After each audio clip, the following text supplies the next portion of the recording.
So, another review, and this one of probably the world's most famous locomotive, but not in a very famous livery. It is of course the Flying Scotsman, and I'm not going to do a history on this, as if you don't know the history of the Flying Scotsman, the first engine to reach 100 miles an hour in 1930 something, yada yada yada. It was an A1, then they turned it into an A3, which I think they did with most of the class. Although people say it was one of the first, it wasn't the first to go 100 miles an hour. That was City of Truro, and then later another one of this class beat it, and then an A4 beat it, which was Sir Nigel Gresley, who I believe went 100 and something miles an hour, and then Mallard beat it, and then Bittern was the first engine in preservation to reach 92 miles an hour or something. So basically Gresley made an amazing class of locomotives, apart from City of Truro. City of Truro wasn't a Gresley design. Anyway, on to Hornby's model. This is pretty much a repaint of the National Rail Museum LNER green Flying Scotsman. It's just, there's a bit of a colour difference. That's it pretty much. Motor's the same, I think the shell's the same, tender's the same opening bits. So pretty much the engine is exactly the same as it was. So if you prefer the LNER green, get the other one, because it's pretty much, I'm pretty much reviewing two engines by just reviewing this one. Now unfortunately the box is in the loft, so I can't show you that, but anyway. Also, the tender and the locomotive are linked, so this is going to be fun. Hang on. Right, I'll pick it up like this. First, kind of look and feel, it's a very heavy engine. So this wasn't made for any light trains, although it does seem to struggle with two of the cheapo coaches and two normal maroon coaches. Anyway, Hornby always seem to do really good when they make these either limited edition models or really expensive models. They all seem to do really well, but then when it comes to like railroad models, they're pretty much terrible. Anyway, I'm going to put the locomotive down and I'm going to move the camera with it, because at the minute I either need, I can't really, anyway, right, so I'll move the camera down, sorry about this, anyway, there we go, right, now, this is slightly better, the Flying Scotsman. I think they use that nameplate pretty much on every single one of the Flying Scotsman models.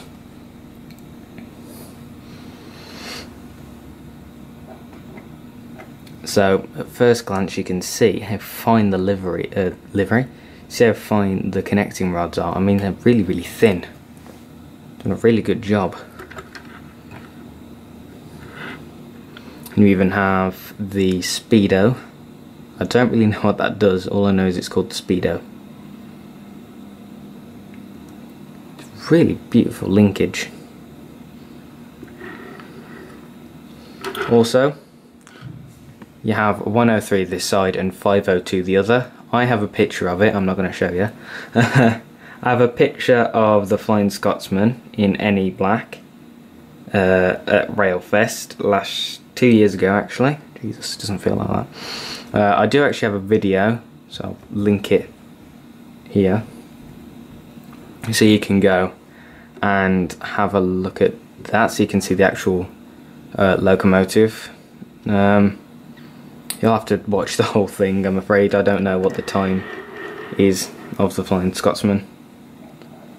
Also, these, the German smoke deflectors that they put on the Flying Scotsman, not prototypical for the time, which was World War II, when this was painted. Not prototypical, however it is prototypical for it in preservation. And these are not like moulded on or glued on. They come separately in the box, so you can put them on yourself whether you want it to be prototypical or whether you want it to be reservation, which I guess was really nice of them, because, well, actually I don't know many people who model World War II. As you can see, I chose white tack, which on a black liveried locomotive is not the best, as it stands out quite a lot. Anyway, so we'll look at the buffer beam, which has lots and lots of detail on. So as you can see, it says Class 03, number 502, York.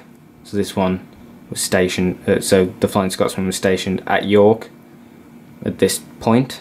I thought it'd probably be a King's Cross, or it might have been stationed at York but at King's Cross. Lots and lots of detail. So as you can see there, really crisp.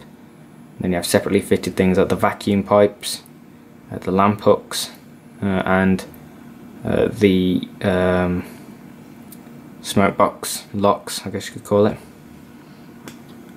But I don't think it had a double chimney at this point.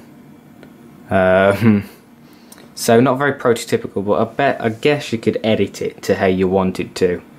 Since they've just made the locomotive, you could easily edit it how you wanted to match World War II Flying Scotsman.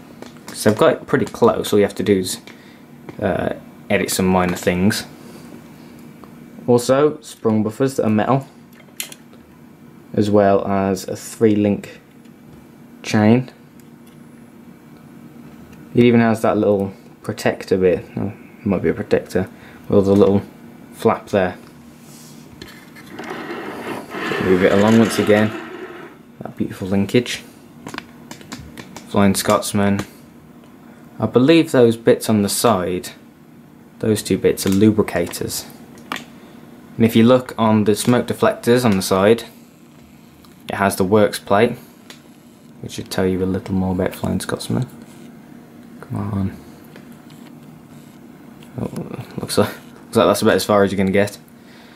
You can just about make out Doncaster 1923 and London North Eastern, I'm guessing that says. I can't read anything else on that. A really nice finish on the locomotive, really nice matte black. Flying Scotsman there. A nameplate we've all gotten very used to. Separately fitted items like handrails, safety valves, and the whistle. Just over there. Ooh, computer's gone off, it's in sleep mode now. And then the same on both sides, it has the little window that protects the driver, kind of gets rid of the smoke, if any comes past the smoke deflectors. At 502. This is the side I saw it, 502. I believe at the bottom there, that might be some form of lubricator.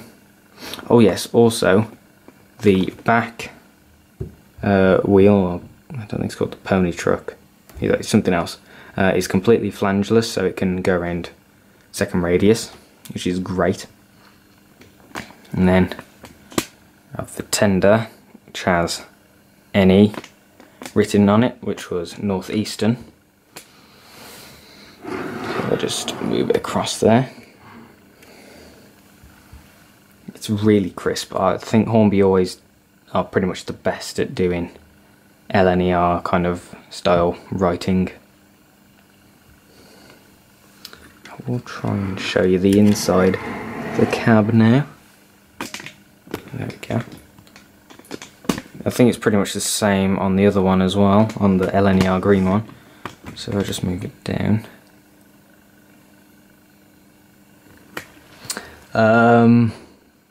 I believe that was to get more water in, I could be wrong.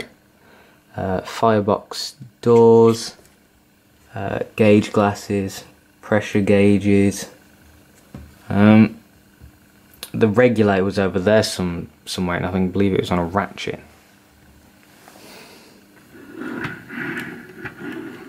And then if we go to the back, the tender, just put it on the hook there. So go to the back of the tender and zoom out. This is a corridor tender, and it probably would have been a corridor in World War II, as it was still doing London to Edinburgh. Then you have the, I guess you could call it a looking glass or something, which was a glass that ran through the corridor so the driver could see out the back. I don't think they'd have ever run tender first, but it was always nice to have that vision. Then you have the steps that can walk up so they can get to the top of the cab. Also, it has a knuckle coupler, which I believe most express engines had, even in England. And just it was better than having the 3-link chain that they could couple up to. It was a bit more secure, as if it was going that fast it'd jump around a bit and probably might come loose. So if we just go up, Hornby's actually done really good coal load on this. It looks really realistic. They've done really well. Also, while we're up above the locomotive, these two flaps on the top, or I guess you could call them vents, do slide. They're really loose, so as the engine runs, it's just tend to jump back and forth a bit, so it can open and close at will. So now you've seen the locomotive. If you'd like to know any more about the engine, Google is probably the best answer, but if you'd like to know anything about the model, please leave a comment and I'll try my best to answer it. Oh yes, also it has metal sprung buffers. I believe I mentioned that earlier, but it's on both ends. Anyway, so now to go watch it run. Oh yes, if you'd like to know anything about the model, comment down below. Okay, I'll go run it now. I must admit, the whole tender thing is good for people with DCC, but I don't have DCC, so it's a bit of a pain in the arse for me. Right, is it all? Oh, no, oh. Bloody Pacifics. Pain in the arse to rail. Is that all on? Yep. Now, you're probably thinking you're running the Flying Scotsman on a freight train. So, in the war, engines would have been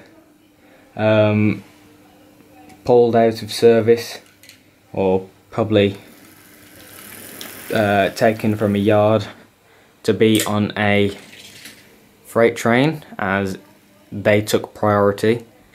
Even passengers, even express trains were stopped normally to get freight trains through, I believe I heard somewhere. Anyway,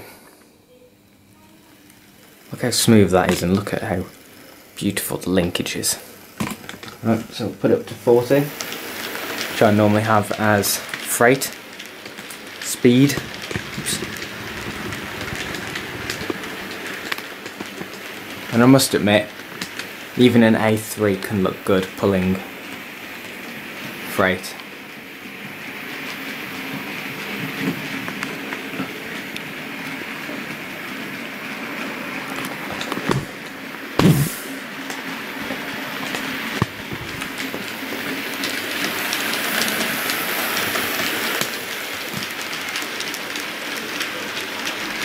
Okay, time to do the arty farty shots.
So, the National Railway Museum Flying Scotsman in NE black. Well, I guess the LNER green one as well, is pretty much the same model. Would I recommend it? Well, it depends. If you're a Flying Scotsman fan, then this is definitely an engine that you do not want to miss out on. If you're not a Flying Scotsman fan, I'd still probably recommend it. I mean, it's a very nice model. So it's really how you view the Flying Scotsman. If you don't mind it, I'd definitely pick up the model. If it's an engine you just don't like because you think it's everywhere, don't get it. But I definitely recommend it. So my next review will probably be of the Class 20. So I'll see you then. Once again, if you'd like to know any more about the model, please leave me a comment down below and I'll try my best to answer it. So yeah, bye.